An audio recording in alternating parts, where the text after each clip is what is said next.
Entonces, toda la película es ese viaje que los dos jesuitas, jóvenes jesuitas, realizan. Primero están en Macao, luego desde Macao van en un barco hasta las costas de Japón, creo que es la zona de Nagasaki, por ahí. Y cómo van entablando contacto con las sociedades cristianas, ¿no? Los pueblos, sí, sociedades, pueblos cristianos que están ocultos, ¿no? Pero siguen manteniendo la fe y siguen celebrando la fe de alguna manera.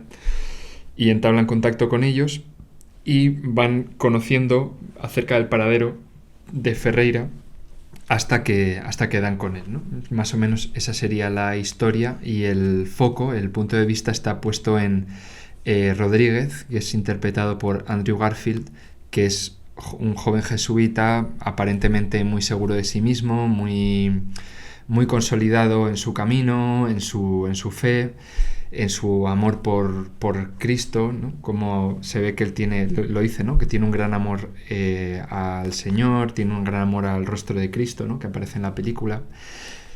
Y cómo pues todo lo que va ocurriendo le va minando a este personaje y hace que se tambalee más y más, ¿no? Esa sería un poco la historia de Silencio. Uh-huh. A mí lo que más me llama la atención, una de las muchas cosas, ¿no?, que me llamó la atención, es que es una película sin banda sonora. Sí. ¿Correcto? No hay Cierto. apenas... Yo recuerdo haber leído eso. No hay banda sonora musical, no hay. Que deliberadamente Scorsese había decidido no incluir... No hay nada. No, ahora estoy haciendo un música. repaso de la película. No, la he visto varias veces. No. Juega mucho con el sonido de el silencio, que no es silencio, con ese sonido de como de los insectos, ¿no?, que suenan, de la hierba al principio de la película, ¿no? Cuando aparece el título de Silencio, suena todo esto de fondo, pero no hay música. Que es una forma de expresar ese silencio de Dios en esta historia, que es un silencio paradójico, porque no es el silencio de aquello que se evoca o se sugiere, sino que es una ausencia, ¿no? Porque por la historia que se cuenta, sí, que gira en torno a esta idea de la apostasía, ¿no?, de la sí, duda, la crisis de conciencia, el tema de fondo es precisamente el de dónde está Dios, ya sí, no en el sentido del árbol de la vida, sí, que era, bueno, pues te dio una respuesta sobre la creación, sino aquí sí, es en mitad de las persecuciones sí, directas. Ya no es sí, un accidente natural o una catástrofe, una tragedia, sino que es la persecución activa de los cristianos, la destrucción de la iglesia, activamente, ¿no?, que tiene como consecuencia efectivamente la eliminación de los cristianos de Japón, que hasta el siglo... Bueno, lo curioso es que hasta el siglo XVIII había un hilo muy delgado de comunidades cristianas que habían mantenido la práctica, ¿no? Eso es.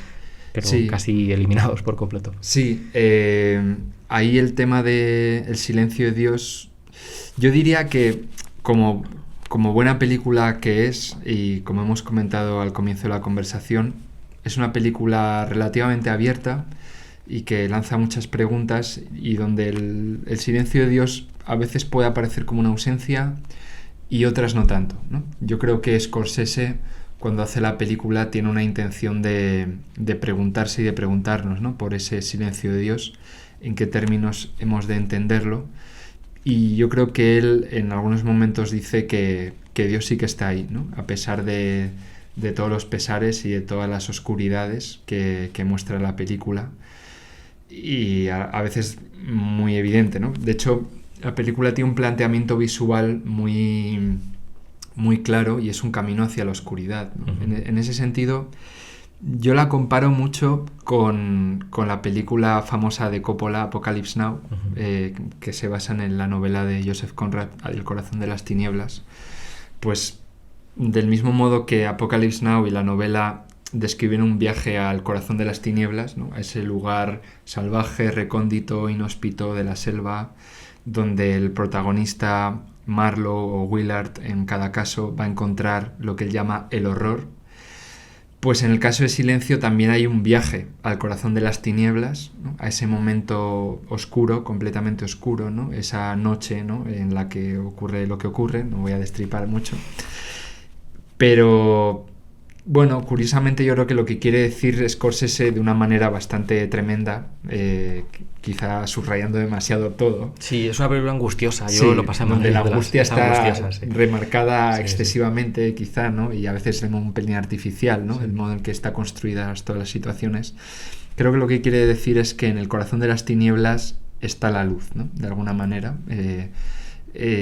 Cuando uno se ha adentrado en el corazón de las tinieblas, como le ocurre a Rodríguez, ahí puede estar ese silencio de Dios que no es ausencia, sino una presencia silenciosa, ¿no? Una presencia callada, pero está. Yo creo que la película algo apunta en esa dirección.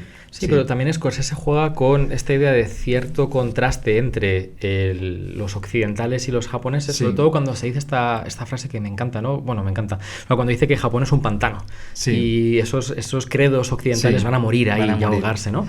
Y un poco esta idea de que no es posible una traducción, de que el trabajo de los jesuitas que intentan trasplantar el cristianismo ahí fracasa, porque los japoneses simplemente es que son categorías ajenas y no van a entender nunca lo que es el cristianismo, y eso se apunta al final cuando se sugiere la idea de, es que cuando los jesuitas les explicaban no sé qué, Dios, ellos entendían, pensaban en otra cosa, ¿no? En el sol o cosas así. En el sol.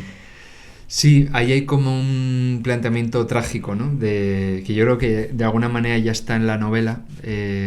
Yo reconozco que no he leído la novela entera, leí algunas partes sueltas para poder escribir esta parte del libro, pero me gustaría leerla entera. Y hay un planteamiento un poco, desesperado, ¿no? De decir que, bueno, en el fondo el cristianismo se basa en una serie de categorías de raigambre occidental, ¿no? Judeocristiana, que son difícilmente trasladables a otro mundo tan lejano como es el mundo japonés, ¿no? Y ahí está un poco la tragedia que impregna la película, ¿no? Y cómo la misión de los protagonistas parece destinada al fracaso desde el comienzo.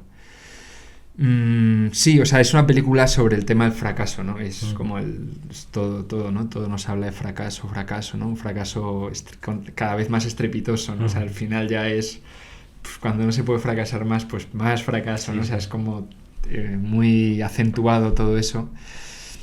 Y bueno, tampoco sí que es verdad que apunta en esa dirección, tampoco resuelve claramente esta cuestión, pero sí que creo que la película, en lo que atañe al protagonista, a Rodríguez, sí que creo que sugiere que ese fracaso es la ocasión para él de encontrarse con Dios, ¿no? Creo que puede ir a apuntar hacia esa... que es también lo que ha sido muy polémico de la película, ¿no? Sí, y de pero cuando jugando se estrenó. Un poco con la idea de una duda de fondo que niega la posibilidad de alcanzar una verdad. A ver, un tema muy grande es el de la conciencia, ¿no? Pero sobre todo la forma de resolverlo parece sugerir que no es posible encontrar una verdad y que al final lo que uno acaba abrazando pues es algo que trasciende todo asentimiento a una verdad. En contraste con otras películas que mencionas como La vida oculta de Terrence Malick, por ejemplo, o Hacksaw Ridge, ¿no? La de Hasta el último hombre, donde las crisis de conciencia se plantean bueno, clásicamente en Un hombre para la eternidad, como algo que toda tu identidad depende de esa decisión clave, ¿no? Pero hay una verdad por la cual vale la pena dar la vida, versus Silencio, donde se supone más que esa verdad no es tanto algo por lo que valga dar la pena. Efectivamente, sí. Vale la pena dar la vida, perdón, lo que he dicho. Sí, te he entendido. Pues sí, ahí efectivamente, ahí hay un marco clásico, ¿no? Que aparece muy bien planteado en Un hombre para la eternidad, la película sobre Santo Tomás Moro, donde la fidelidad a una verdad, que no es una verdad abstracta, una verdad ideal, ¿no? En el sentido utópico, sino que realmente es una verdad que puede mover la propia vida, que puede alimentar la vida, puede llenar el corazón, y que la fidelidad a esa verdad va unida con la identidad, ¿no? Con que uno siga siendo fiel a quién es, ¿no? Como le dice Tomás Moro a su hija, ¿no? Como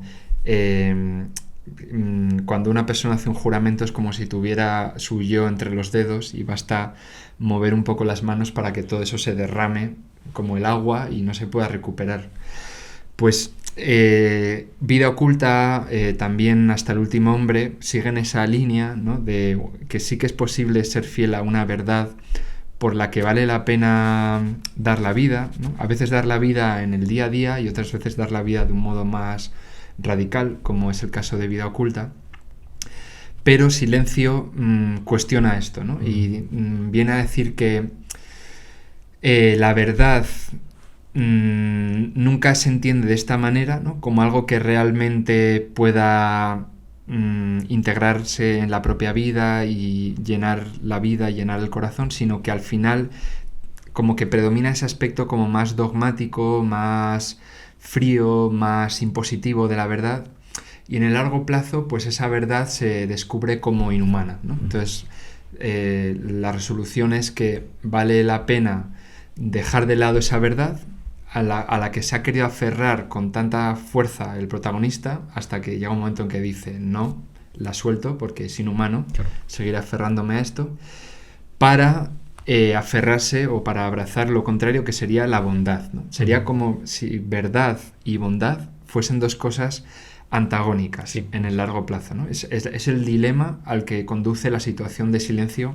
la situación del clímax, ¿no? Que está como tan construida para que el espectador llegue a representarse estos dos conceptos como antagónicos, que en ese sentido es un planteamiento un poco puñetero, por así decirlo. Bueno, está hecho precisamente para plantear ese dilema. Está hecho así, ¿no? que atenta contra la raíz de ciertas... Claro, como que juega con una premisa, o sea, lleva al espectador a aceptar una premisa que quizá pues no es así, ¿no? Pero como en el desarrollo narrativo vamos entrando y entrando en ese planteamiento, y cuando llega el clímax, nosotros espectadores aceptamos esa oposición y decimos, es verdad, vale la pena dejar de lado esa verdad dogmática para aceptar la bondad, que es algo realmente humano, ¿no? Que es lo que es realmente humano, ¿no? Entonces...